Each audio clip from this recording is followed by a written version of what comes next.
We had some good wins. Liverpool, Arsenal home, really good wins. But I think this is so two legs, one tie. Barcelona is the leader. La Liga, 8 points ahead. Real Madrid. We all have seen Real Madrid in this week, and if you then beat them, I think it's a big win. Yeah.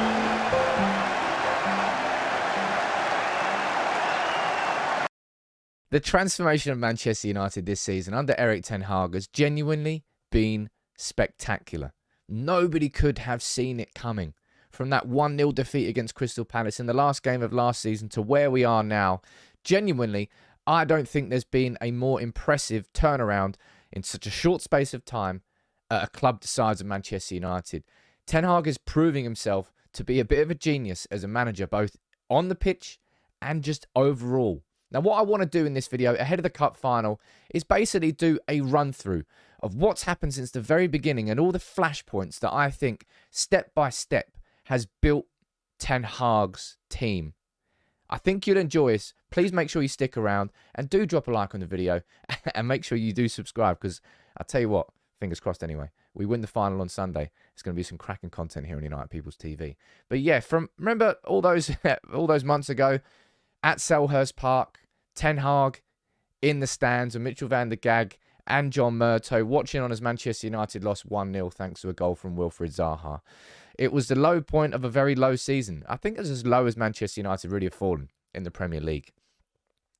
But everything that has happened since then, not everything has been involved in the process, and not all of it has been positive. If you remember the pre-season, Man United doing double sessions, it was exactly what United fans wanted to see, wanted to hear. The players being put to work after a season where they effectively packed it in. And it was brilliant. And we went into the season with high hopes and expectations. And then Brighton and Brentford happened. And we were like, oh, here we go again. We on the podcast, we called it games 39 and 40 of last season, rather than the first games of a new season. But the first major thing that Erik Ten Hag did, in my opinion, that really changed the course of it, was punishing the players, but joining in the punishment, joining in that 13.8 kilometre run, which of course was collectively how much more Brentford ran than Manchester United on the pitch that day. For a lot of people, that seems like almost like schoolboy punishment. And maybe it was. But I think it laid a marker, and it showed the fact that Ten Hag joined in, went to show those players where previously managers may have pointed the finger, thrown them under the bus, a Mourinho style, may have just absolved responsibility from themselves. Ten Hag took it upon himself, said, no, you've fucked up. So have I. Let's do this together. And what happened after that Brentford game? I think the Maguire situation, dropping his captain, was a big moment for me. Because it went to show that every single player could be dropped. Maguire was dropped. Ronaldo was dropped. Shaw was dropped. Every single player had the same... they were given the same punishment. Didn't matter who you are. And again, I think that gained him respect inside that squad, because it created a level playing field. He wasn't going to give different treatment to different players. And again, I reckon that's been a big problem at United over the previous years. But we all know what the fundamental and, in my opinion, the biggest and best thing that Erik Ten Hag did was how he handled the Ronaldo situation and Ronaldo leaving the club. I don't want to really talk about that situation. I can't be bothered. It was just a stain on this season. It was a stain on my memory of Ronaldo as a United fan. And we're a far better football club without him in it. And that in itself was such a significant moment, because it closed the door on a version of United that just wasn't working. And it opened the possibilities of what has worked since. And as grand as the impact of the Ronaldo leaving had on this team, there are small things that Ten Hag has done. Because as I said, look, there's Rashford scoring against Wolves after coming off the bench because he was dropped after he was late to a meeting. Man United's most informed player. I think the most informed player in Europe at the time, post-World Cup.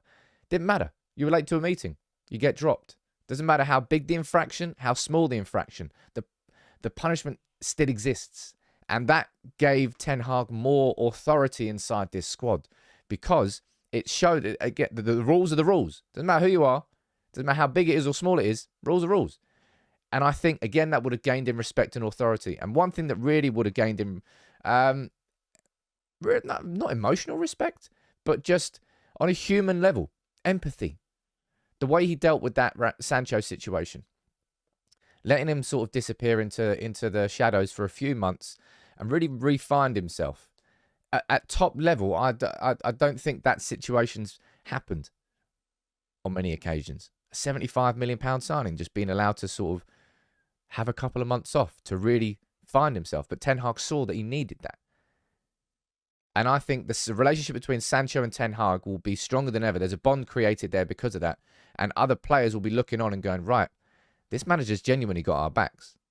He's not just saying it for lip service. And again, I think that builds another part of this connection between these players and that manager.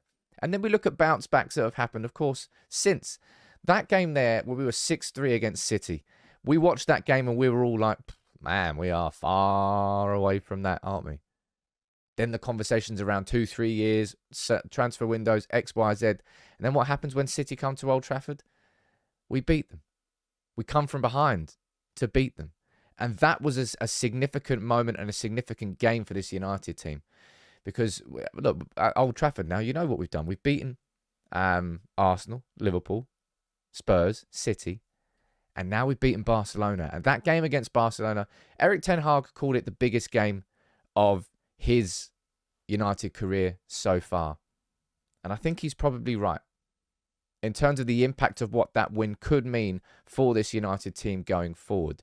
But there are just so many different factors that have transformed from when Erik Ten Hag came in and he sat there in the stands at Selhurst Park to how he's carrying himself now. The progression has been unbelievable, genuinely unbelievable. Nobody could have predicted it at this point. And of course, we now go into this game at the weekend, cup final.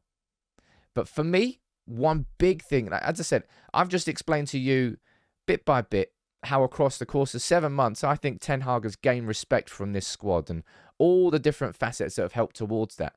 One thing that is massively helping him is his actual insight and his knowledge. Look at this. Erik Ten Hag's record for effective subs is exceptional. 19 players have scored from the bench, and that is more than any team in Europe's big 5 leagues. More importantly, he doesn't wait. Liverpool, Armenia, Wolves, City, Leicester, Barcelona as well. Another game where he changed it at halftime. In-game management has been a fundamental reason as to why Manchester United are looking so good right now. And Ten Hag can see the problems and change them in real time. And doesn't have to wait until the 65th, 70th minute to make those changes. So many halftime changes. Halftime against Barcelona, Anthony coming on for Weghorst and goal within 90 seconds. Ten Hag has proven himself off the pitch as a trainer to be extremely effective and for his methods to come across to these players. And from a disciplinarian perspective, after everything that happened there with training, with everything that happened with dropping players, with getting rid of players, with dropping players again for the minor infractions, with the way the relationships that he's building with these players, to how the players have responded to Barcelona. Ten Hag has done something special so far, and we're only getting started. And that ability to change games during a game, it's another facet to just how good he is as a manager. And I tell you one thing he's done as well, Bruno explains it well here, just the belief that he's built between the fans and the club again, and the players. You can feel now how much the fans believe in you, how much they even during games that are more tough to score goals, or it's more difficult to try to get our chances. They always believe until the last moment that we can win that games. And it's something. And it is something that's beautiful. And it isn't something that's easily achieved. And it comes off the back of everything that I've explained there. All those different, bit by bit, like a puzzle. Just one piece at a time. All the pre-season training. Reaction to Brentford. Dropping Maguire. Getting rid of Ronaldo. Dropping Rashford. Sancho situation. Bit by bit is just building that jigsaw. And I'll tell you one thing he absolutely got right, and we know this, right? He got his signings right. And that can't really be understated enough. United have got our signings wrong so much. But that mentality, that affinity with these players that we've got now, that we just haven't had for so long, is building a different confidence. Casemiro here speaking about Ten Hag, saying he demands a lot from us. Yeah, he strives for perfection. But it's important for a manager to be obsessed with winning and nothing less than that. And that's exactly what comes across. And I'll tell you what, there's a nice little interview that's gone out on Football... No, was it Sky Sports? Or no, Football Daily. I think it's the same thing. With Ten Hag, where he explains kind of what he's aiming towards and when he'll be proud of this United team.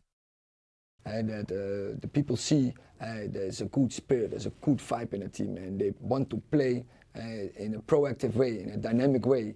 And if that, then the fans embrace it, yeah, that will make me proud. Make me proud. Well, Ten Hag's making every United fan proud. He's the expectations have completely transformed. And now we go into this game on Sunday with that cup there at Wembley. It's a huge moment for the club. The League Cup is never going to be the measure of success for Manchester United.